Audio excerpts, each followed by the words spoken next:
ಶಿಕ್ಷಕಿ ಅಂದ್ರೆ ಮಕ್ಕಳಿಗೆ ಒಂದು ಕಲ್ಪನೆ ಇದೆ. ನಮ್ ಟೀಚರ್ ತುಂಬಾ ಲಕ್ಷಣವಾಗಿ ಸೀರೆ ಉಡ್ತಾರೆ. ಬಣ್ಣದ ಸೀರೆಯಲ್ಲಿ ಅವರು ತುಂಬಾ ಚೆನ್ನಾಗಿ ಕಾಣ್ತಾರೆ. ಅವರನ್ನ ನೋಡೋಕೆ ಖುಷಿ ಅನ್ಸುತ್ತೆ. ನಾವು ಕೂಡ ಮನೆಯಲ್ಲಿ ಅಮ್ಮ ಅಕ್ಕನನ್ನ ಅದೇ ರೂಪದಲ್ಲಿ ನೋಡಲು ಇಷ್ಟಪಡ್ತೀವಿ, ಅಥವಾ ಶಿಕ್ಷಕಿಯಲ್ಲೇ ತಾಯಿ ಅಕ್ಕನ ರೂಪವನ್ನ ಕಾಣ್ತೀವಿ ಅಂತ. ಹಾಗಾದ್ರೆ ಶಿಕ್ಷಕಿಗೆ ಸೀರೆ ಎಷ್ಟು ಮುಖ್ಯ? ಸೀರೆಯನ್ನ ಒಬ್ಬ ಶಿಕ್ಷಕಿ ಉಟ್ಟಾಗ ಆಕೆಗೆ ಸಿಗುವ ಗೌರವ ಎಂಥದ್ದು? ಇಂತೆಲ್ಲ ವಿಚಾರಗಳ ಬಗ್ಗೆ ಮಾಹಿತಿ ನಿಮಗಾಗಿ. ನಾನು ಶಾಲಿನಿ ಗುರುಪ್ರಸನ್ನ. ಇವತ್ತು ನಾನು ಇಲ್ಲಿ ಮಾತಾಡಕ್ಕೆ ಬಂದಿರುವಂಥ ವಿಷಯ ಏನಂದರೆ, ಒಬ್ಬರು ಶಿಕ್ಷಕಿಯಾಗಿ ಸೀರೆ ಅನ್ನುವ ಒಂದು ಉಡುಪು ಎಷ್ಟು ಕಂಫರ್ಟಬಲ್ ಆಗಿ ಫೀಲ್ ಮಾಡ್ಕೋತಾಳೆ ಒಬ್ಳು ಟೀಚರ್ ಅನ್ನೋ ಬಗ್ಗೆ ಮಾತಾಡಕ್ಕೆ ಬಂದಿದ್ದೀನಿ. ಮೊಟ್ಟ ಮೊದಲಿಗೆ ಒಂದು ತಾಯಿಗೆ ಮನೆಯಲ್ಲಿ ಒಂದು ಮಗು ಅಥವಾ 2 ಮಗು ಅಥವಾ ಹೆಚ್ಚು ಕಮ್ಮಿ 3 ಮಕ್ಕಳು ಅಂತ ಇರ್ಬೋದು. ಬಟ್ ನಾನು ಒಂದು ಶಿಕ್ಷಕಿಯಾಗಿ ಹೇಳೋಕ್ಕೇನು ಇಷ್ಟಪಡೋದು ಅಂದರೆ, ನಮ್ಮ ಮುಂದೆ ಕೂತಿರೋವಂಥ ಮಕ್ಕಳಲ್ಲಿ 20, 30, 40 ಜನ ಮಕ್ಕಳಿಗೆ ನಾವು ದಿನನಿತ್ಯ ಪಾಠ ಮಾಡುವಂಥವ್ರು. ಅದರಲ್ಲಿ ಸೀರೆ ಅನ್ನೋ ಒಂದು ಉಡುಪನ್ನು ನಾವು ಧರಿಸಿ ಪಾಠ ಮಾಡಬೇಕಾದ್ರೆ ಏನು ಕಂಫರ್ಟಬಿಲಿಟಿ ಇರುತ್ತೆ ಅನ್ನೋದ್ರ ಬಗ್ಗೆ ಹೇಳೋಕ್ಕೆ ಇಷ್ಟಪಡ್ತೀನಿ. ಮೊದಲಿಗಾಗಿ ಮುಂದೆ ಕೂತಿರುವಂಥ ಮಕ್ಕಳು ನಮ್ಮ ಬಾಯಿಂದ ಬರೀ ಪಾಠವನ್ನು ಮಾತ್ರ ಕಲಿಯಲ್ಲ, ಬೇಜಾನ್ ವಿಷಯಗಳನ್ನು ಕೂಡ ನಮ್ಮಿಂದ ಕಲ್ತ್ಕೋತಾರೆ. ನಾವು ನಿಲ್ಲೋದು, ಕೂರೋದು, ಮಾತಾಡುವ ಶೈಲಿ, ನಾವೇನು ವಿಚಾರಗಳನ್ನು ಹೇಳ್ಕೊಡ್ತೀವಿ, ಇದ್ರ ಜೊತೆ ನಾವೇನು ಧರಿಸಿದ್ದೀವಿ ಅನ್ನೋದು ಒಂದು ಮುಖ್ಯವಾದಂಥ ಅಂಶ ಆಗುತ್ತೆ. ಮನೆಯಲ್ಲಿ ಒಂದು ಮಗು ತಾಯಿಯ ಏನು ಉಟ್ಕೋತಾಳೋ, ನೋಡ್ತಾರೋ, ಏನು ವಿಶಿಷ್ಟಗಳನ್ನು ನೋಡ್ತಾರೋ ಮನೇಲಿ, ಅದನ್ನೇ ಸ್ಕೂಲ್ಗಳಲ್ಲಿ ಕಾಲೇಜ್ಗಳಲ್ಲಿ ನೋಡಿದಾಗ ಒಂದು ಹೆಣ್ಣು ಮಗುಗೆ ಏನು ಅನಿಸುತ್ತೆ ಅಂತಂದರೆ, ಹೌದಲ್ವಾ, ಸೀರೆಯಲ್ಲಿ ಒಂದು ಮಹಿಳೆ ಎಷ್ಟು ಸುಂದರವಾಗಿ ಕಾಣ್ತಾಳೆ ಅನ್ನೋದು ಒಂದು ನಾವು ಇನ್ಫ್ಲೂಯೆನ್ಸ್ ಮಾಡ್ತೀವಿ. ಎಷ್ಟೋ ಒಂದು ಕಡೆ ಇವತ್ತು ಭಾರತ ದೇಶದಲ್ಲಿ ಏರ್ ಹೋಸ್ಟೆಸ್ ಆಗಿರ್ಬೋದು, ಅಥವಾ ಯಾವ್ದಾದ್ರು ಒಂದು ನ್ಯಾಷನಲ್ ಗೇಮ್ಸಲ್ಲಿ ನಾವು ರೆಪ್ರೆಸೆಂಟೇಟಿವ್ ಆಗಿ ನಿಂತಿದ್ದಾಗ ನಮ್ಮ ಕ್ರೀಡಾಪಟುಗಳು ಉಡುವಂಥದ್ದು ಉಡುಪು ಸಹ ಸೀರೆನೆ. ಏರ್ ಹೋಸ್ಟೆಸ್ಸೇ ಆಗಿರ್ಬೋದು, ಅವರು ಉಡುವಂಥದ್ದು ಮೋಸ್ಟ್ ಆಫ್ ದೆಮ್, ಎಲ್ಲರೂ ಅಂತ ನಾನು ಹೇಳಲ್ಲ, ಅವರು ಉಡೋದು ಸೀರೆನೆ. ಸೊ ಯಾಕೆ ಶಿಕ್ಷಕರಿಗೆ ಯಾಕೆ ಕೊಡಬಾರ್ದು ಅದನ್ನು ಅಂತ ನನ್ನ ಅನಿಸಿಕೆಯಲ್ಲಿ, ಸೀರೆ ಉಟ್ಟ ಅಂತ ಒಂದು ಶಿಕ್ಷಕಿ ತುಂಬ ಗೌರವಯುತವಾಗಿ ಕಾಣ್ತಾಳೆ. ಅವಳ ಮೇಲೆ ಒಂದು ಗೌರವ ಕೊಡಬೇಕು ಅನ್ನೋ ಭಾವನೆ ತನ್ನಷ್ಟಕ್ಕೆ ತಾನೇ ಮಕ್ಕಳಲ್ಲಿ ಉದ್ಭವ ಆಗಬೇಕು. ಹಾಗೆ ಒಬ್ಳು ಶಿಕ್ಷಕಿ ಕಾಣಿಸ್ಕೋಬೇಕು. ನಾವು ಕ್ಲಾಸಿಗೆ ಎಂಟ್ರೆನ್ಸ್ ಕೊಡ್ತಿದ್ದಂಗೆ ನಮ್ಮದು ಒಂದು ಇಮೇಜ್, ನಮ್ಮ ಒಂದು ಆ್ಯಟಿಟ್ಯೂಡನ್ನು ನಾವು ಇಂಪೋಸ್ ಮಾಡ್ತೀವಿ ಮಕ್ಕಳ ಮುಂದೆ. ಅವ್ರಿಗೆ ನಮ್ಮ ಮೇಲೆ ಆ ಇಂಪ್ರೆಷನ್ ಬರಬೇಕು. ನಮ್ಮನ್ನು ನೋಡಿದಾಗ, ಓ ಇವಳು ನನ್ನ ತಾಯಿ ಥರನೇ ಸೀರೆ ಉಟ್ಟಂಥ ಒಂದು ಆದರ್ಶ ಗೃಹಿಣಿನೋ ಅಥವಾ ಮಹಿಳೆನೋ, ಅಥವಾ ಏನು ಪರ್ಸೆಪ್ಷನ್ ಅವ್ರಿಗೆ ಬರುತ್ತೋ ಅದ್ರ ಮೇಲೆ ಅವರು ನಾವು ಹೇಳೋದನ್ನು ಕೇಳ್ತಾರೆ, ನಾವು ಹೇಳೋದನ್ನು ಪ್ರತಿಬಿಂಬಿಸ್ತಾರೆ, ತಿಳ್ಕೊತಾರೆ. ಕೆಲವೊಂದು ಹೆಣ್ಮಕ್ಳು ನಮ್ಮನ್ನೇ ಅನುಸರಿಸ್ಕೊಂಡು ನಡಿಬೋದು. ನಮ್ಮ ಮೇಡಮ್ ಈ ಥರ ಸೀರೆ ಉಟ್ಟಿದ್ರು, ತುಂಬ ಚೆನ್ನಾಗಿತ್ತು, ನಾನು ಉಡ್ತೀನಿ, ಚೆಂದ ಕಾಣುತ್ತಲ್ಲ ಅನ್ನೋದು ಒಂದು ಮೂಡಿಸ್ತಾ ಹೋಗ್ತಾ ಇರ್ಬೋದು ಈಗಿನ ಕಾಲದ ಹೆಣ್ಮಕ್ಳ ಮನಸ್ಸಲ್ಲಿ. ಈಗಿನ ಕಾಲದಲ್ಲಿ ಅವರು ಏನೇ ವೆಸ್ಟರ್ನ್ ಔಟ್ಫಿಟ್ ಹಾಕೊಂಡಿದ್ರು ನಾನು ತಪ್ಪು ಅಂತ ಅನಿಸುವುದೇನಿಲ್ಲ.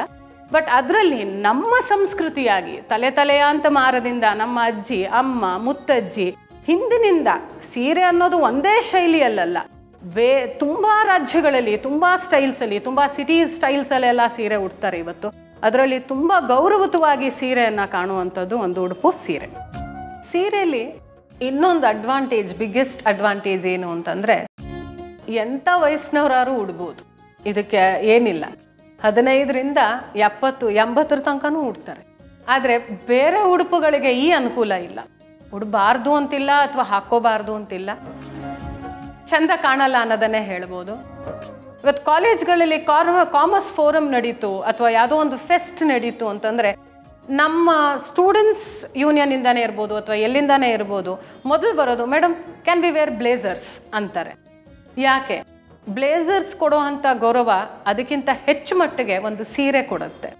ಸೀರೆನೇ ನಾವು ಯಾಕೆ ಪ್ರೊಫೆಷ್ನಲ್ ಆಗಿ ತಗೋಬಾರ್ದು? ಅದನ್ನು ಉಟ್ಟರು ಅದೇ ಥರ ಎಫೆಕ್ಟ್ ಪ್ರೊಫೆಷ್ನಲ್ ಆಗಿ ಯಾಕೆ ಕಾಣೋದಿಲ್ಲ ಅನ್ನೋದು ನನ್ನ ಒಂದು ಚಿಕ್ಕ ಪ್ರಶ್ನೆ. ಎಲ್ಲೋ ನಮ್ಮ ಸಂಸ್ಕೃತಿಗಳನ್ನು ಬೇರೆಯವರು ಅಳವಡಿಸ್ಕೋತಾ ಇದ್ದಾರೆ, ನಾವೇ ಬಿಡ್ತಾ ಇದ್ದೀವಾ? ಈ ಪ್ರಶ್ನೆನ ಹಾಕಬೇಕು ಈಗಿನ ಕಾಲದ ಹೆಣ್ಮಕ್ಳು. ಅದು ಹಾಕಬೇಕು ಅನ್ನೋ ಮನಸ್ಸು ಮಾಡಬೇಕಾಗಿರೋರು ನಾವು ಶಿಕ್ಷಕರು. ಸಮಾಜಕ್ಕೆ ನಾವೇನು ಕೊಟ್ವಿ ಒಂದು ಉಡುಗೊರೆ ಆಗಿ ಅನ್ನೋದರಲ್ಲಿ, ಒಂದು ಹೆಣ್ಣಾಗಿ, ಒಂದು ಮಹಿಳೆಯಾಗಿ ನಾನು ಸೀರೆ ಉಡುವುದನ್ನು ನನ್ನ ಹೆಣ್ಣು ಮಕ್ಕಳಿಗೆ, ಒಂದು ಶಿಕ್ಷಕಿಗೆ ಯಾರು ಮುಂದೆ ಕೂತಿರ್ತಾರೋ 20-30 ಜನ ಹೆಣ್ಮಕ್ಳು ಎಲ್ಲರೂ ನನ್ನ ಹೆಣ್ಮಕ್ಳು ಅನ್ನೋ ಭಾವನೆನೇ ಇರುತ್ತೆ, ಖಂಡಿತ ಇದ್ದೇ ಇರುತ್ತೆ.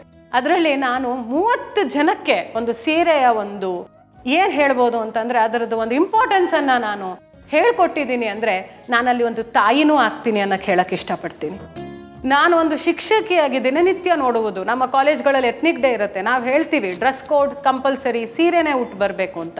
ಮೊಟ್ಟ ಮೊದಲನೇ ಬಾರಿಗೆ ಹೆಣ್ಮಕ್ಳು ನಮ್ಮ ಹತ್ರ ಸ್ಟಾಫ್ ರೂಮಲ್ಲಿ ಬಂದು ಹೇಳುವಂಥ ವಿಷಯ ಏನು ಅಂದರೆ, ಮೇಡಮ್ ಬೇರೆ ಏನು ಉಡೋಕ್ಕಾಗಲ್ವಾ, ಅಥವಾ ಬೇರೆ ಏನು ಧರ್ಸೋಕ್ಕಾಗಲ್ವಾ, ಅಥವಾ ಯಾವುದು ಕಂಫರ್ಟಬಲ್ ಇಲ್ವಾ, ನಮಗೆ ಸೀರೆಲ್ ಕಂಫರ್ಟಬಲ್ ಇಲ್ಲ ಅಂತ. ಅದಕ್ಕೆ ಮೊಟ್ಟ ಮೊದಲನೇ ಉತ್ತರ ನಮ್ಮ ಕಡೆಯಿಂದ ಇರುತ್ತೆ, ಅಭ್ಯಾಸ ಮಾಡ್ಕೊಂಡು ಹೋಗ್ತಾ ಇದ್ರೆ ಎಲ್ಲ ಕಂಫರ್ಟು ಆಗತ್ತೆ ಅನ್ನೋದು. ಇದ್ರ ಮೂಲಕ ನಾವೇನು ಮೆಸೇಜ್ ಕೊಡ್ತಾ ಇದ್ದೀವಿ ಅಂದರೆ, ನಮ್ಮ ಸಂಸ್ಕೃತಿಗಳನ್ನು ಕೈ ಬಿಡಬೇಡಿ, ಅದನ್ನು ಮುಂದುವರಿಸ್ಕೊಂಡು ಹೋಗಿ. ನಿಮ್ಮ ಮಕ್ಕಳು, ಅವರ ಹೆಣ್ಮಕ್ಳು, ಸೊಸೆರೆ ಯಾರೇ ಇರ್ಬೋದು, ಸೀರೆಯನ್ನು ಬಿಟ್ಕೊಟ್ಬಿಟ್ರೆ ಅದು ನಮ್ಮ ಉಡುಪೆ ಅಲ್ಲ ಅನ್ನೋ ಒಂದು ಪರ್ಸೆಪ್ಷನಿಗೆ ಇವತ್ತಿನ ಕಾಲದ ಹೆಣ್ಮಕ್ಳು ಬಂದ್ಬಿಟ್ರೆ ನಮ್ಮ ಟ್ರೆಡಿಷನ್ನ ಯಾರು ಮುಂದುವರಿಸ್ತಾರೆ? ನಾನು ಅದಕ್ಕೆ ಮೊಟ್ಟ ಮೊದಲಿಗೆ ಹೇಳಿದ್ದು, ಕ್ಲಾಸ್ ರೂಮಲ್ಲಿ ನಾವು ನಿಂತಾಗ ನಮ್ಮನ್ನು ನೋಡಿದಂತಹ ಹೆಣ್ಮಕ್ಳು ಕಲಿಯುವುದು ಮೊದಲೇದೇನು ಅಂದರೆ ನಮ್ಮನ್ನು ನೋಡಿಕೊಂಡು ಅಲ್ವಾ ಸೀರೆ ಉಟ್ರೆ ಎಷ್ಟು ಚೆನ್ನಾಗಿ ಕಾಣ್ತಾಳಲ್ವಾ ಒಬ್ಳು ಮಹಿಳೆ ಅನ್ನೋದನ್ನು ನಾವು ತೋರಿಸ್ಕೊಡ್ತೀವಿ. ಪ್ರತಿಯೊಂದು ಕ್ಲಾಸಲ್ಲಿ ಪಾಠ ಮಾಡ್ತಾನೂ ಸಹ ಈ ಮೆಸೇಜನ್ನು ನಾವು ಕೊಡ್ತೀವಿ. ಸೊ ಇದು ಟ್ರೆಡಿಷನ್ ವೈಸ್ ಒಂದು. ಇನ್ನೊಂದು, ಇವತ್ತು ತುಂಬ ಔಟ್ಫಿಟ್ಸ್ ಬಗ್ಗೆ ಮಾತುಗಳು ಬರುತ್ತೆ. ಆ ಉಡುಪು ಹಾಕಬೇಡಿ, ಪ್ಯಾಂಟು ಶರ್ಟ್ ಹಾಕಬೇಡಿ ಹೆಣ್ಮಕ್ಳು, ಅಥವಾ ಯಾವ್ದಾದ್ರು ವೆಸ್ಟರ್ನ್ ಕಲ್ಚರ್ನ ತಗೋಬೇಡಿ ಅನ್ನೋದು ತಪ್ಪಾಗತ್ತೆ. ಯಾವುದನ್ನೇ ತಗೊಂಡ್ರು ನಮ್ಮ ಸಂಸ್ಕೃತಿನ ಬಿಟ್ಕೊಡ್ಬೇಡಿ. ಒಂದು ಅಭಿಪ್ರಾಯ ಏನು ಅಂದರೆ, ಬೇರೆ ಉಡುಪುಗಳಿಗೆ ಕಂಪೇರ್ ಮಾಡಿದಾಗ ಸೀರೆ ಎಷ್ಟೋ ಒಂದು ಮಹಿಳೆಗೆ ತುಂಬ ಗೌರವವಾಗಿ ಕಾಣುವಂಥ ಒಂದು ಉಡುಪು ಅಂತ ಹೇಳಕ್ಕೆ ಇಷ್ಟಪಡ್ತೀನಿ. ಗುರು ಬ್ರಹ್ಮ ಗುರು ವಿಷ್ಣು ಗುರುದೇವೋ ಮಹೇಶ್ವರ, ಗುರು ಸಾಕ್ಷಾತ್ ಪರಬ್ರಹ್ಮ ತಸ್ಮೈ ಶ್ರೀ ಗುರುವೇ ನಮಃ. ಗುರು ಅಥವಾ ಒಳ್ಳೆಯದನ್ನ ಹೇಳುವ ಪ್ರತಿಯೊಬ್ಬ ಮಹಿಳೆ ಮಕ್ಕಳನ್ನ ದೇಶದ ಸತ್ಪ್ರಜೆಯನ್ನಾಗಿಸುವಲ್ಲಿ ಮಹತ್ತರವಾದ ಪಾತ್ರ ವಹಿಸುತ್ತಾರೆ. ಶಿಕ್ಷಕಿಯ ನಡೆ, ನುಡಿ, ಉಡುಗೆ, ತೊಡುಗೆ ಎಲ್ಲವನ್ನ ಮಕ್ಕಳು ಗಮನಿಸಿ ಅರಿತುಕೊಂಡು ನಡೆಯುವುದರಿಂದ ಶಿಕ್ಷಕರಾದವರು ಎಷ್ಟು ಎಚ್ಚರಿಕೆಯಿಂದ ಇದ್ರೂ ಕಡಿಮೆಯೇ.